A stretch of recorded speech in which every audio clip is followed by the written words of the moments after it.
स्वास्थ्य पत्रिका हमारी सेहत के ताज़ा अंक के साथ आपकी दोस्त शालिनी मित्तल। स्वीकार करें हमारा नमस्कार। श्रोताओं, 11 जुलाई को हर वर्ष विश्व जनसंख्या दिवस के रूप में मनाया जाता है। संयुक्त राष्ट्र संघ की सामान्य सभा द्वारा अनियंत्रित बढ़ती जनसंख्या को रोकने और जन जागरूकता के उद्देश्य से 11 जुलाई को विश्व जनसंख्या दिवस मनाने का निर्णय लिया गया था। वर्ष 1989 से प्रतिवर्ष इसे दुनिया भर के देशों में एक नई थीम के साथ मनाया जाता है। इस वर्ष के जनसंख्या दिवस पर एक नई थीम तैयार की गई है। इस बार की थीम का विषय परिवार नियोजन, लोगों का विकास, राष्ट्र की प्रगति के विषय पर बनाया गया है।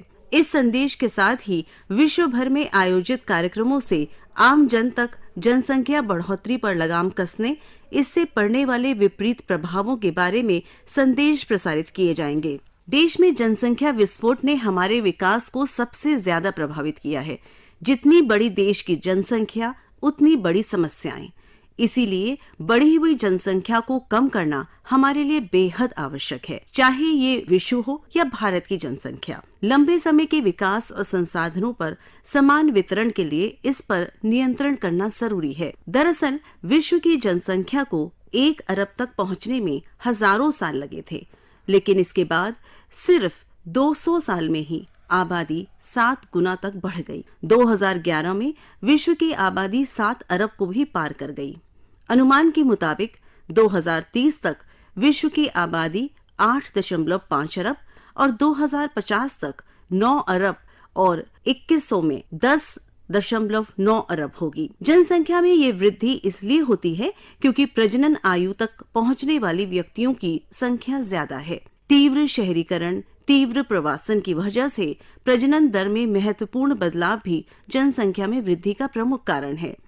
चूंकि विश्व में इतनी आबादी के लिए संसाधन नहीं है, इसीलिए जनसंख्या नियंत्रण करना बहुत आवश्यक है। जनसंख्या दिवस के महत्व के बारे में जानने की कोशिश करते हैं। प्रत्येक साल इस दिन जनसंख्या नियंत्रण के उपायों पर चर्चा की जाती है और इससे पारिस्थितिकी तंत्र और मानवता को जो नुकसान पहुंचता है उसके प्रति जागरूक करने के लिए इस दिन को मनाया जाता है। लैंगिक समानता, परिवार नियोजन, गरीबी, नागरिक अधिकार, माँ और बच्चे का स्वास्थ्य, गर्भ निरोधक दवाओं के इस्तेमाल से लेकर यौन जैसे सभी गंभीर विषयों पर विचार विमर्श होता है। कोविड-19 महामारी के इस दौर में हम बढ़ी हुई आबादी के दुष्परिणामों को समझ गए हैं। मेडिकल संसाधनों के अभाव ने इस महामारी में कई लोगों को मौत की नींद सुला दिया। इसलिए जनसंख्या प्रबंधन न सिर्फ देश बल्कि विश्व के लिए भी बेहद आवश्यक है। दोस्तों, किसी रोग के होने या चोट लगने पर किसी अप्रशिक्षित व्यक्ति द्वारा जो सीमित उपचार किया जाता है उसे प्राथमिक चिकित्सा यानी फर्स्ट एड कहा जाता है। इसका उद्देश्य कम से कम साधनों में इतनी व्यवस्था करना होता है कि चोटग्रस्त व्यक्ति को सम्यक इलाज कराने की स्थिति में लाने में लगने वाले समय में कम से कम नुकसान हो। आइए सुनते हैं इसी विषय पर ली गई एक भेंटवार्ता। विषय है आपातकाल स्थिति में प्राथमिक चिकित्सा। हमारे विशेषज्ञ हैं डॉक्टर पीयूष रंजन। आप प्रोफेसर हैं department of medicine, Akhil Bharatiya Ayurvigyan संस्थान, नई दिल्ली में। तो आइए सुनते हैं ये भेंटवार्ता। भेंट करता है आदित्य कुमार। डॉक्टर साहब का बहुत बहुत स्वागत है। जी बहुत बहुत धन्यवाद। डॉक्टर साहब, पहला सवाल मेरा आपसे ये है कि फर्स्ट एड क्या होती है? जैसा कि नाम से प्रतीत होता है, फर्स्ट एड यानी प्राथमिक उपचार, जो पहली सहायता उसको मिलती है। ये कहीं भी हो सकती है, अस्पताल में, अस्पताल के बाहर, सड़क पे, कहीं भी। डॉक्टर साहब, कोई भी आम व्यक्ति जो है वो क्या प्राथमिक उपचार दे सकता है? हाँ, बिल्कुल दे सकता है, लेकिन ये उसके लिए बहुत जरूरी है कि या तो उसने कोई ट्रेनिंग करी हो छोटी। आजकल जो गवर्नमेंट हमारी है, ministry of health and family welfare, एक दिन की फर्स्ट एड की ट्रेनिंग कई जगहों पे करा रही है। तो उसका मतलब ये नहीं कि आप डॉक्टर बन जा रहे हो, पर जैसा कहा जाता है कि कुछ भी इमरजेंसी हो, चाहे हार्ट अटैक हो, स्ट्रोक हो, चाहे आपको एक्सीडेंट हो, हमें कहाँ ले जाना है? हॉस्पिटल ले जाना है। पर हमारे देश में जो दूरी है और जो समय जाया होता है इसमें, इस वजह से काफी लोगों की डेथ हो जाती है। तो उस समय का हम किस तरह से उपयोग करें बिना किसी गैजेट के, बिना किसी टेस्ट के, उस चीज को करने के लिए कोई भी आम आदमी कर सकता है। होना क्या चाहिए, उसका इंटेंट होना चाहिए वो मदद करने को। आजकल जैसे लोग वीडियोस बना रहे होते हैं, उससे अच्छा अगर वो मदद करे तो फिर इच्छा शक्ति होनी चाहिए और उसको सही में मदद करने की इच्छा अंदर से होनी चाहिए। बिल्कुल। डॉक्टर साहब, आपने कहा ट्रेनिंग देते हैं या प्रशिक्षण देते हैं, किस तरह का ट्रेनिंग होती है? ये प्रशिक्षण जो मिनिस्ट्री कराती है वो 1 दिन का होता है, 8 घंटे हम कह सकते हैं। उसमें कुछ लेक्चर्स होते हैं जिसमें सारे इमरजेंसीज को कवर करने की कोशिश की जाती है। अगर कॉमन कहें, जैसे सबसे ज्यादा मृत्यु होती है हमारी हार्ट अटैक से, इस्केमिक हार्ट डिजीज, स्ट्रोक हो गया, उसके बाद ट्रॉमा हो गई, चोट जो होते हैं, उसके छोटे टॉपिक जैसे डॉग बाइट, स्नेक बाइट, जल जाना, इन सब चीजों पे छोटे लेक्चर्स होते हैं। और फिर कुछ हम हैंड्स ऑन जो स्किल्स है वो भी इंपार्ट करने की कोशिश करते हैं, जैसे कि CPR। उसमें वो माउथ टू माउथ ब्रेथ वाला नहीं करते, हम करते हैं COLS, compression only life support. फिर हाथ कट जाए तो उसमें बैंडेजिंग कैसे करनी है, हाथ पैर टूट जाए तो उसमें स्प्लिंट कैसे लगाना है, किस तरह से विक्टिम को बिना स्पाइन इंजरी बढ़े हुए, क्योंकि अगर किसी को पार्शियल इंजरी हुई है, हम गलत तरीके से अगर ले जाते हैं, हमें तो लगता है मदद कर रहे हैं, पर उस गलत तरीके से ले जाने की वजह से वो कंप्लीट इंजरी हो सकती है और शायद चारों हाथ पैर काम ना करें। तो वो भी बहुत जरूरी है ले जाना, और कहां ले जाना ये भी जरूरी होती है। अक्सर हम देखते हैं सड़क किनारे कोई एक्सीडेंट हुआ, हम सीधा उसको ऑटो रिक्शा में किसी तरह डालते हैं और किसी नजदीक हॉस्पिटल लेके चले जाते हैं, ये ना सोचते हुए कि यहाँ क्या सुविधाएं हैं और क्या नहीं है। तो फिर हम दर दर ठोकरे खा के फिर सही जगह पहुंचते हैं। तो इसका भी एक आइडिया होना चाहिए कि किस तरह के अस्पताल में किनको ले जाना चाहिए। डॉक्टर साहब, आपने ट्रेनिंग के विषय में हमें बताया, अगर कोई व्यक्ति करना चाहे तो वो किस तरह कहाँ संपर्क कर सकता है? अगर हम अपनी दिल्ली की बात करें या आसपास किसी भी इलाके में। जी, दिल्ली में तो खास करके यह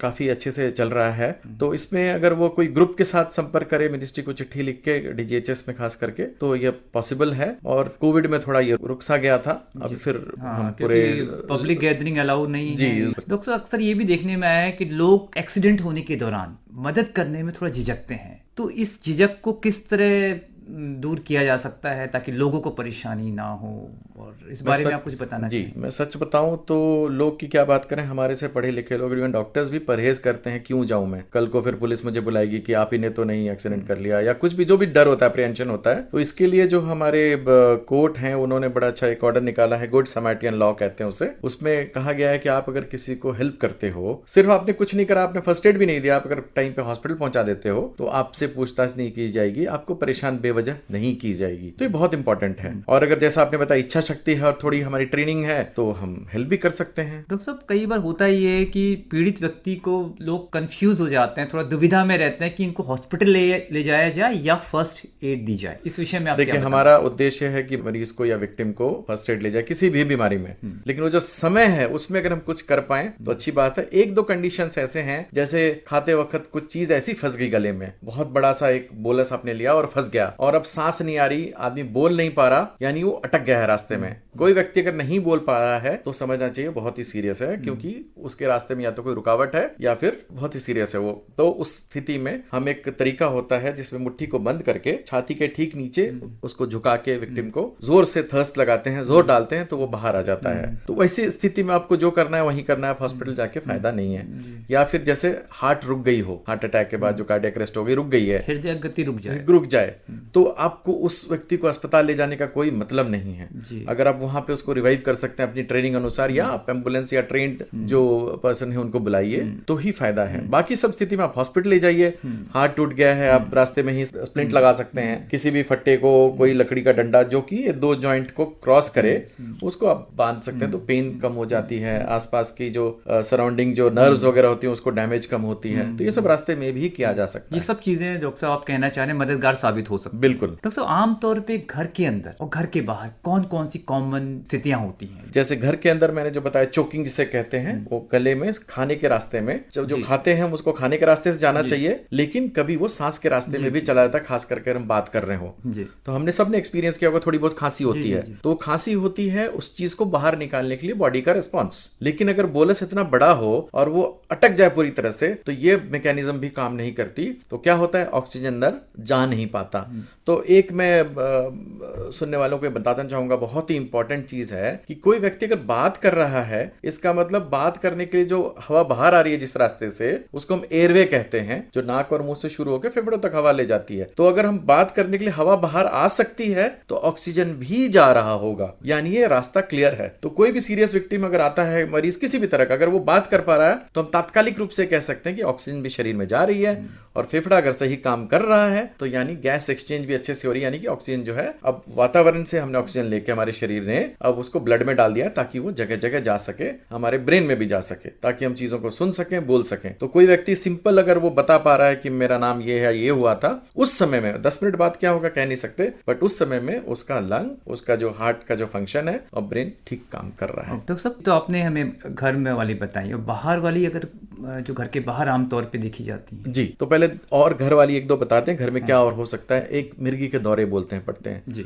तो उसमें आमतौर पे लोग क्या करते हैं कि चम्मच डालते हैं, उंगली डालते हैं। वो इसलिए डालते हैं कि उनको लगता है कि जीभ पलट जाएगी तो दिक्कत होगी। ये सोच सही है कि पलट जाए जीभ तो दिक्कत होती है, खास करके एक बेहोश मरीज में। तो उसमें लेकिन तरीका गलत है उसको रोकने का। सबसे अच्छा तरीका, एक करवट लिटा दें, खास करके बाईं करवट आप लिटा दें तो जीभ जो है पीछे नहीं जाएगी, वो बाहर को लटक जाएगी और आपका एयरवे जो है वो खुला रहेगा। और जो हाथ पैर हिलते हैं उसको रोकने की कोशिश नहीं करनी चाहिए। ज्यादातर जो दौड़े होते हैं वो अपने आप रुक जाते हैं। ना रुके अस्पताल का रुख कीजिए, रुक भी गए तो भी सेटल होने के बाद हॉस्पिटल ले जा सकते हैं। तीसरी होती है, किसी को दम्मा होता है, उनको अटैक आ गया, तो ज्यादातर अगर घर में तो उनको पता होता है कि ये पेशेंट है, इनके इनहेलर्स होते हैं, जो दवाइयां होती हैं वो दें। वो विक्टिम बैठना पसंद करते हैं, लेटना नहीं पसंद करते, तो आपको समझना चाहिए कि अटैक है दम्मे का, तो उसको हम उसी तरह से केयर। तो घर में आसान होता है, बट यही विक्टिम बाहर होता है, पता लगाने मुश्किल होता है इनको हुआ क्या है, सांस में इतनी तकलीफ क्यों हो रही है। फिर आती है स्ट्रोक, खास करके ठंड के दिनों में बुजुर्गों में डेथ का बड़ा कॉमन कारण है। बीपी अचानक शूट कर जाती है, कई बार नसें ब्लॉक हो जाती हैं। तो अगर आप देखेंगे तो वो फेस जो है उसमें एसिमेट्री आ जाती है। आप अगर लिप्स को देखेंगे तो आपको एक तरफ का टेढ़ा दिख सकता है, हाथ पैर जो उस तरफ के काम नहीं कर सकते हैं, वीक हो जाते हैं। अगर हम कहीं उंगली को पकड़ो नहीं हो रहा, चल नहीं पा रहे। और स्पीच जो होती है,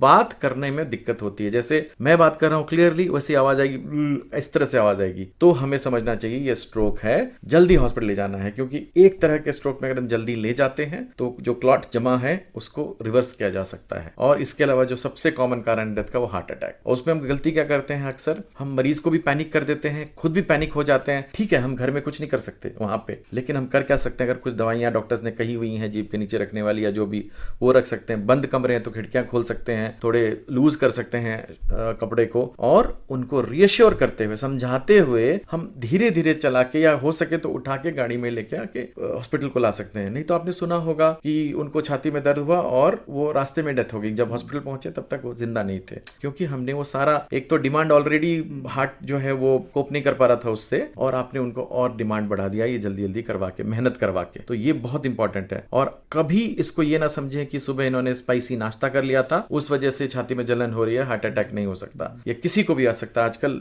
बहुत यंग एज पे भी हो रहा है। गोल्डन आवर्स रहते हैं उनको, हमें मतलब जी किसी तरह उनको यूज करना चाहिए, अदरवाइज प्रॉब्लम काफी बढ़ सकती है। डॉक्टर साहब, अभी हार्ट अटैक और स्ट्रोक की आपने बात की, तो उसको आपने हमें किस तरह पहचाना ये तो आपने बताया, लेकिन डॉक्टर साहब अगर जो उम्र दराज लोग हैं उनमें अगर बीपी शूट करता है, बीपी एकदम से बढ़ता है, तो किस तरीके से और किस वक्त आमतौर पे देखा जाता है कि अगर रात की अवस्था में जाड़ों में होता है या अर्ली मॉर्निंग होता है, उस बारे में थोड़ा जानकारी दें। हो तो कभी भी सकता है, बट रात में या अर्ली मॉर्निंग क्या होता है, बुजुर्ग हैं, मेल हैं खास के, तो पेशाब करने उठते हैं बार बार, तो उस वक्त वो अचानक से अपनी जो रजाइयां वगैरह हटा देते हैं, तो वो खासकर जो ग्रामीण क्षेत्र हैं तो उस समय बीपी काफी शूट करता है।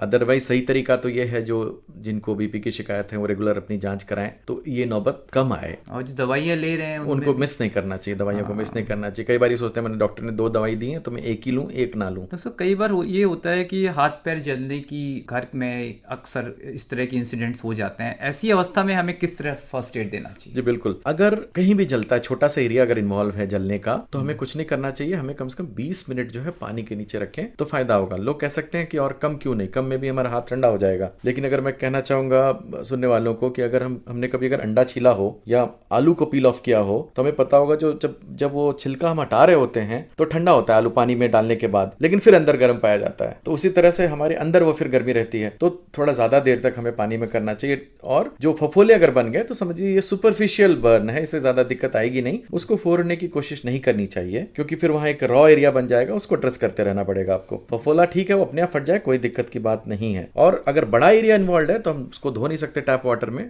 तो हम रैप करेंगे कोई कॉटन के कपड़े में भिगो के, और हम हॉस्पिटल की ओर जाएंगे।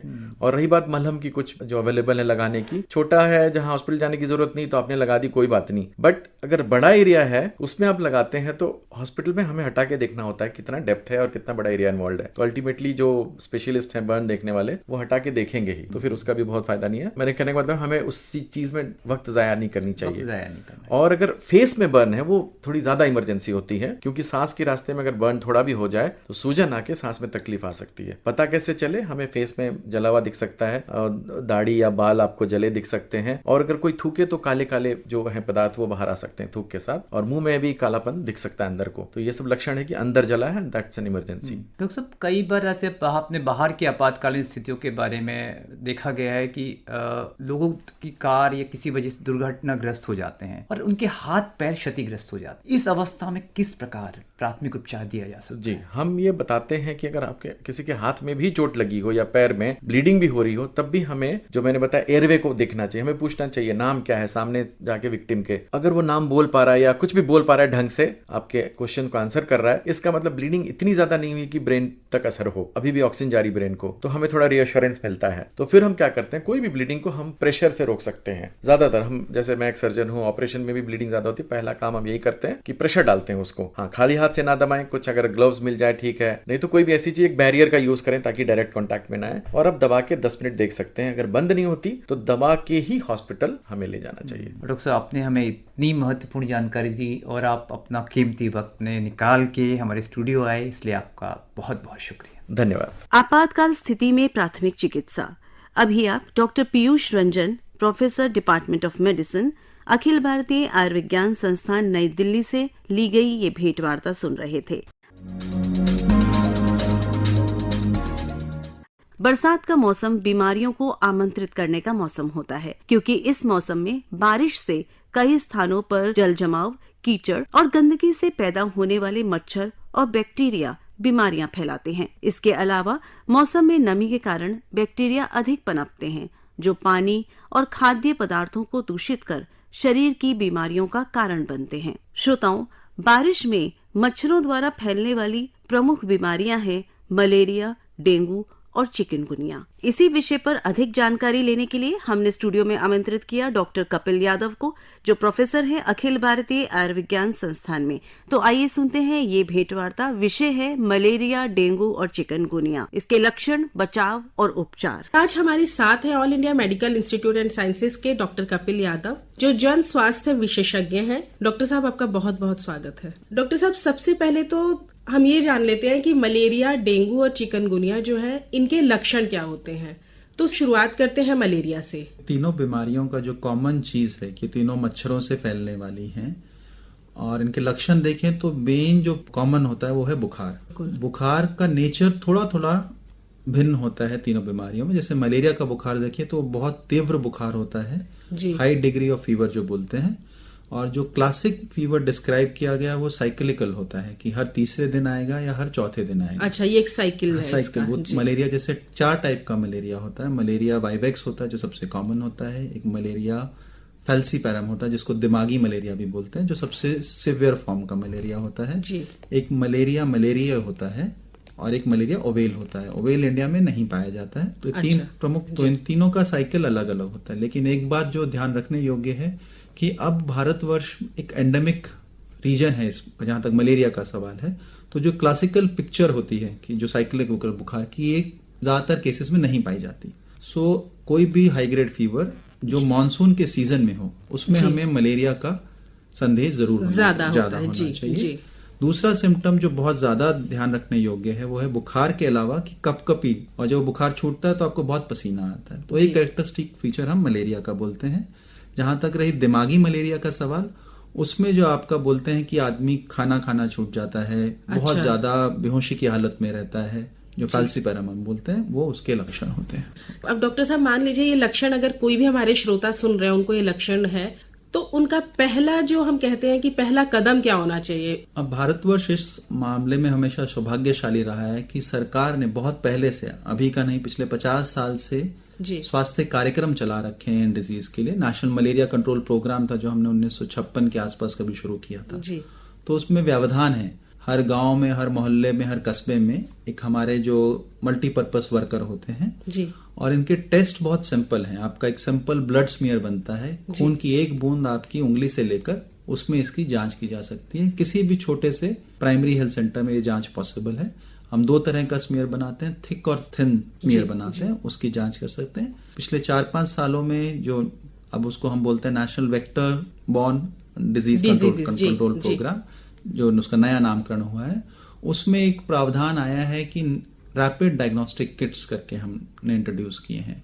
वो सिंपल किट होते हैं जिसमें आप एक प्रिक करके एक बूंद खून डालें तो विद इन 30 सेकेंड 40 सेकेंड आपको रिजल्ट मिल जाते हैं। 30 से 40 सेकेंड में पता चल जाता है कि आपको मलेरिया बुखार है या नहीं है जी। और वो हर जगह अवेलेबल है, हर सेंटर में, हेल्थ सेंटर में सरकार उसको फ्री ऑफ कॉस्ट मुहैया कराती है। हाँ जी। तो डॉक्टर साहब, अगर मलेरिया पता चल जाता है कि हम मलेरिया से पीड़ित हैं, तो फिर आगे का उपचार क्या होता है? मलेरिया का एक चीज जो जानने की जरूरत है कि मलेरिया ज्यादातर इंडिया में दूर दराज वाले एरियाज में होता है, जो आपके रिमोट एरियाज हैं, और ट्राइबल पॉपुलेशन में जो फैल्सीपेरम है, जो ज्यादा सिवियर फॉर्म ऑफ मलेरिया है, वो ज्यादा तादाद में पाया जाता है। तो उपचार के 2 चीजें हमें ध्यान रखनी है। एक तो है कि जल्दी से जल्दी डायग्नोसिस का टेस्ट कराना जी, कि पता चल जाए मलेरिया है। उसके बाद जो ट्रीटमेंट है वो क्लोरोक्विन के टैबलेट्स होते हैं जो 3 दिन तक रोज खाने, वो सरकार फ्री ऑफ कॉस्ट मुहैया कराती है। कुछ एरियाज हैं जहां पर अब रेजिस्टेंस पाया जाने लगा है, जबकि जो नॉर्मल क्लोरोक्विन है उससे वो असरदार नहीं होगा, तो उसके लिए हम एक बोलते हैं आर्टूसनेट कॉम्बिनेशन थेरेपी और ACT, वो भी प्रोग्राम के तहत मुफ्त मुहैया कराई जाती है।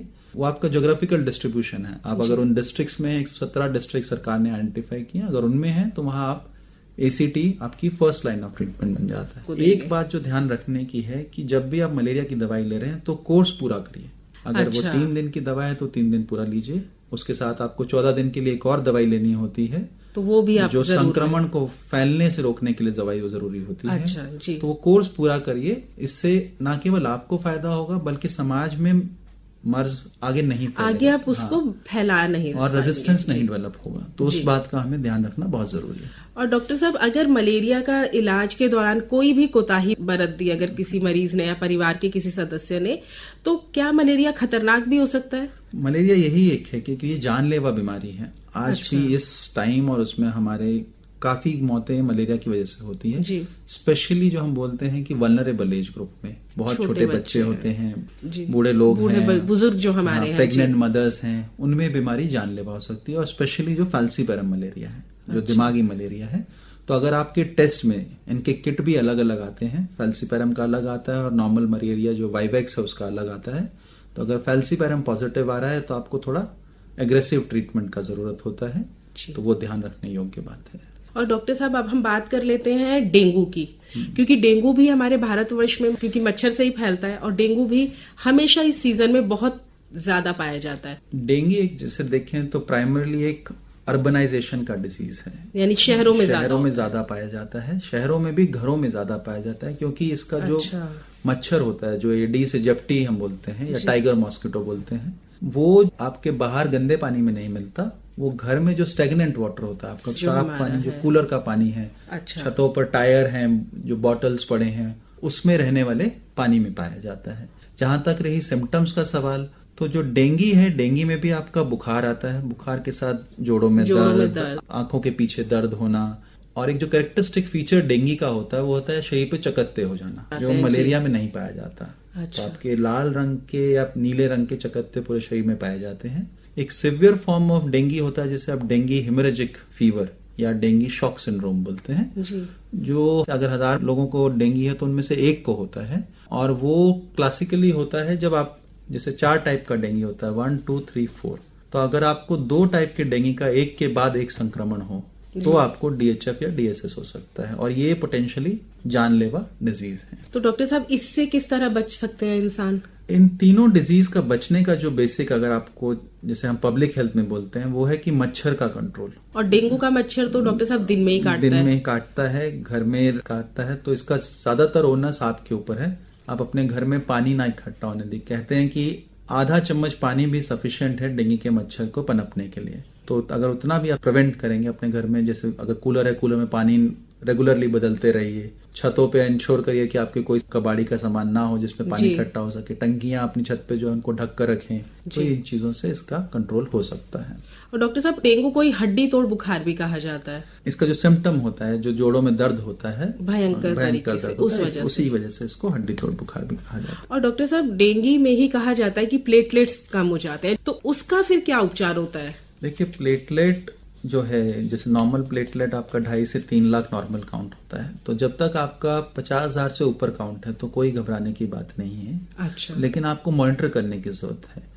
और डेंगू में एक इंटरेस्टिंग चीज जो ध्यान रखने योग्य है, जो आम श्रोताओं के लिए बहुत जरूरी है, कि जब तक आपको बुखार है डेंगू का, तब तक खतरे की इतनी बात नहीं। तो जो जरा खतरे वाला पीरियड, जो हम क्रिटिकल पीरियड बोलते हैं, वो होता है बुखार उतरने के बाद 3 से 4 दिन का पीरियड। अच्छा, यानी इसमें उल्टा साइकिल है कि बुखार ठीक हो गया लेकिन आप ठीक नहीं हुए अभी। बुखार के बाद आपका जो प्लेटलेट काउंट है वो तब कम होना शुरू होता है। अच्छा। तो जो आपका रिस्क होता है, जो हेमोरेजिक, जो शरीर से खून के रिसाव का रिस्क, उस पीरियड में सबसे ज्यादा होता है। तो नॉर्मली हम सोचते हैं हमारा बुखार ठीक हो गया, अब हम वापस नॉर्मल काम पे चलते हैं या जो करते हैं। तो डेंगू में वो पीरियड बहुत क्रिटिकल है, उसका ध्यान रखना जरूरी है। एक आपका पानी जो आप पीते रहिए वो बहुत जरूरी है, ऑप्टिमल हाइड्रेशन मेंटेन करना। क्योंकि जो आपको खून का रिसाव होता है वो इसलिए होता है कि डेंगू बुखार से जो आपकी कैपिलरीज हैं ब्लड की, उनमें लीकेज शुरू हो जाता है और उनसे वसा रक्त बहना शुरू हो जाता है।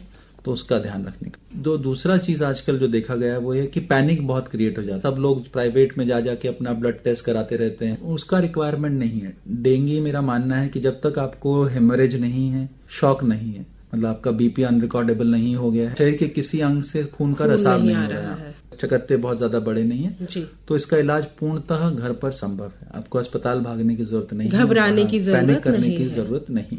डॉक्टर साहब, अब आगे बढ़ते हुए हम बात कर लेते हैं चिकनगुनिया की। तो इसको फिर इन दोनों से श्रोता कैसे अलग करे? चिकनगुनिया जहां तक हमारा मानना है, क्योंकि ये जानलेवा मर्ज नहीं है।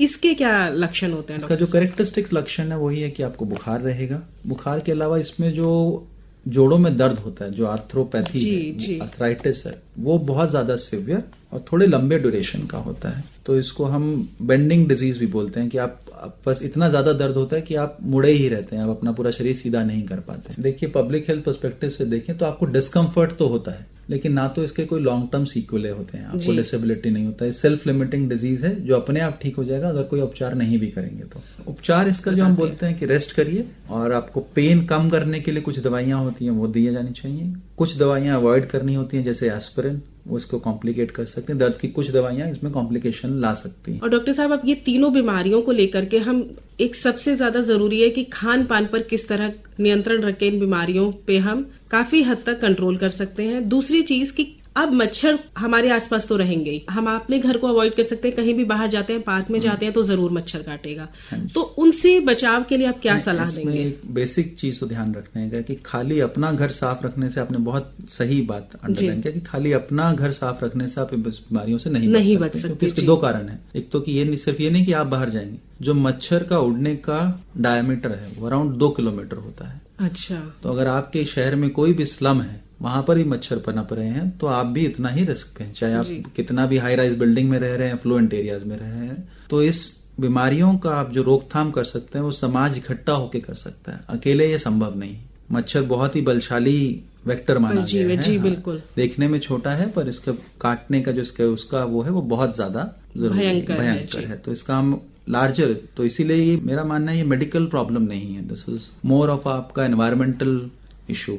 अगर आप लार्जर सैनिटेशन का ध्यान रख सके, वाटर स्टैग्नेशन ना होने दें, पूरे मच्छरों को ना पनपने दें पूरे सिटी में, वही एक तरीका है। आप पर्सनल प्रोफाइलेक्सिस से मलेरिया, डेंगू और इससे नहीं बच सकते। डॉक्टर साहब, आप हमारे स्टूडियो में आए, आपने हमें डेंगू, मलेरिया और चिकनगुनिया पर तमाम महत्वपूर्ण जानकारी दी, इसके लिए आपका बहुत बहुत शुक्रिया। धन्यवाद। मलेरिया, डेंगू, चिकनगुनिया, इसके लक्षण, बचाव और उपचार, इस विषय पर अभी आप डॉक्टर कपिल यादव से ली गई भेंटवार्ता सुन रहे थे। आप प्रोफेसर हैं अखिल भारतीय आयुर्विज्ञान संस्थान नई दिल्ली में।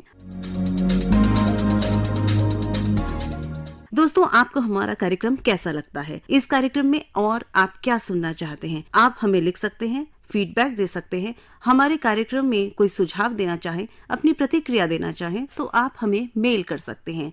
नोट कर लीजिए हमारी मेल आईडी healthairdelhi@gmail.com। इसके अलावा भी अगर आप हमें कोई सुझाव देना चाहते हैं, कोई विषय के बारे में अतिरिक्त जानकारी चाहते हैं, तो हमें अवश्य लिखिए। फिर मिलेंगे अगली बार। तब तक के लिए स्वीकार करिए अपनी दोस्त शालिनी मित्तल का नमस्कार।